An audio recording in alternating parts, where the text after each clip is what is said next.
If you were taught to distrust yourself, it usually didn't happen all at once. It happened drip by drip. Sign 1. You apologize before you even know you did anything wrong. Sign 2. You ask for permission to feel what you feel. Sign 3. You panic after making simple choices. Sign 4. You trust other people's opinions faster than your own gut. Sign 5. You over-explain because you were trained to defend yourself. Sign 6. You feel guilty for resting, saying no, or needing help. Sign 7. You call yourself dramatic when you're actually hurt. Sign 8. You people please to stay safe, liked, or unpunished. Sign 9. When something goes wrong, you assume it must be your fault.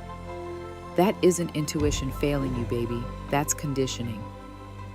Childhood criticism, punishment, comparison, and emotional invalidation can train a person to disconnect from their own inner signals just to survive.